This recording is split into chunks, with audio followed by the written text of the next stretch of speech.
this, and as the title says, yes, this is an MMA vid, so if you don't want to listen to it, go away now. Anyways, since Affliction decided to actually do a press conference for the Day of Reckoning, I thought I would come on here and talk a little about Affliction and some other stuff as well. Of course, the Day of Reckoning, their next pay-per-view, maybe their last pay-per-view, we don't know, we'll have to wait and see, but definitely, it looks like a very good card. I would even say better than the first card of myself, particularly the main show. Still not as good as UFC 92, but that card is stacked, and I use that word stacked very, very cautiously usually, but this is a very good card. There's 3 legit main events, I would say, on the UFC card, UFC 92. Even Griffin and Evans could probably main event a UFC pay-per-view, and of course I would say Nogueira versus Mir, just because the winner gets Brock, and that within itself I think is a draw within itself.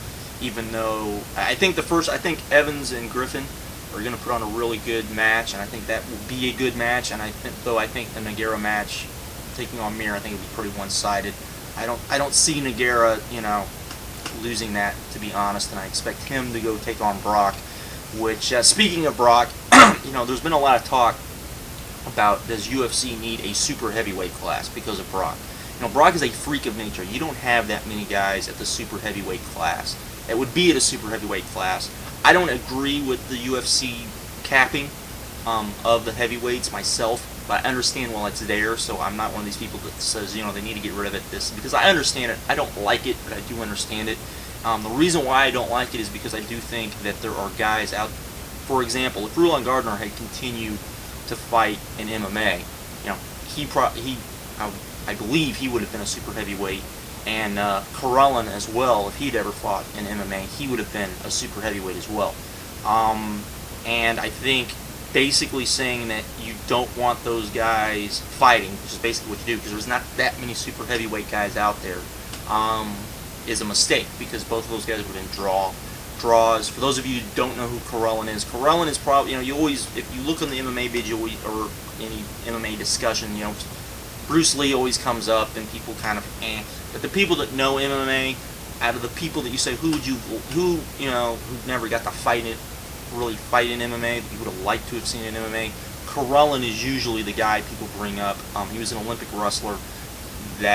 He's the guy that Roland Gardner beat, who was...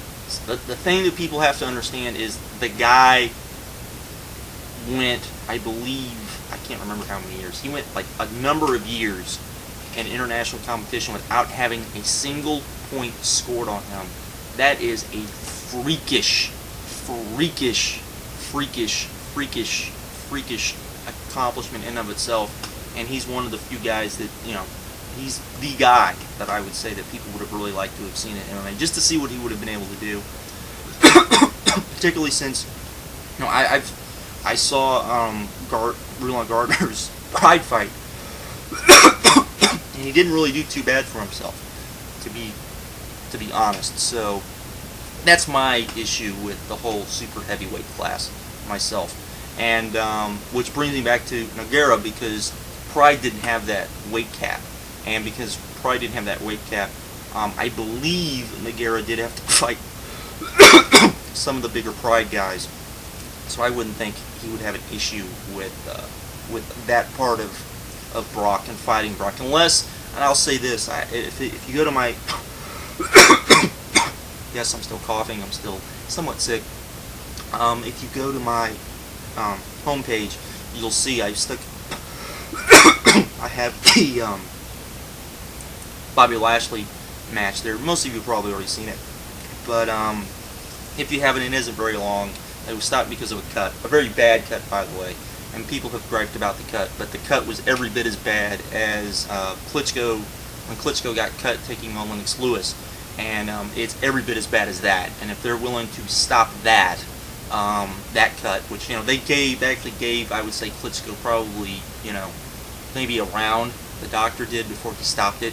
And that was in a championship fight, a big-time championship fight. They're not going to keep this guy, who was his first MMA match, taking on Bobby Lashley in his first MMA match. But I will say this, I saw Lashley actually slam a guy, and I can't off the top of my head remember, and if he has, someone point this out, I can't remember Brock doing that. And and I don't remember Brock doing it enough for me to remember him doing it if he's ever done it.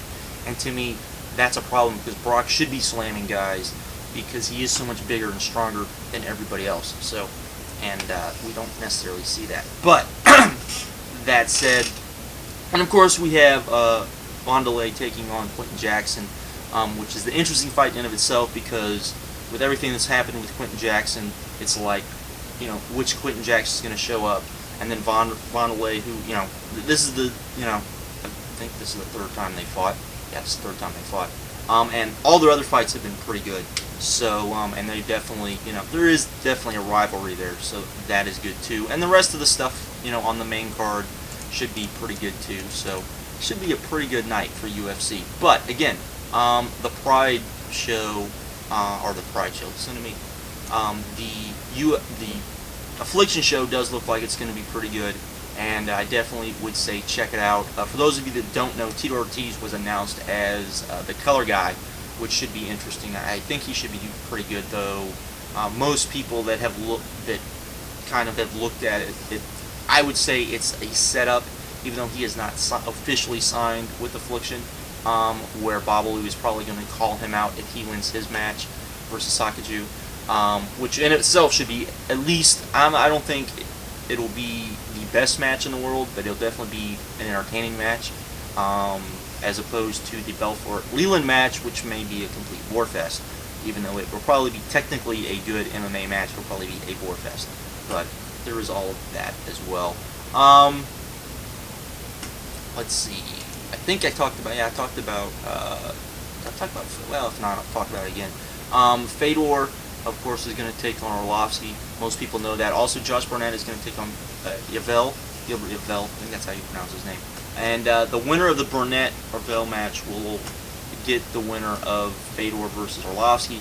I imagine Fedor's going to win. You know, Arlovski could get lucky. Don't get me wrong, because unlike in like boxing, for example, where if a guy gets a good punch in, you know, guy goes down, he can get back up, come back, win the fight. If a guy goes down in MMA, there's a good chance he's not going to get back up because the guy's going to be right on top of him. So, but I would imagine we might get Fedor versus Barnett if Affliction puts on another card, which I hope they do. They say they want to put on 3 to 4 shows in 2009, so there is that.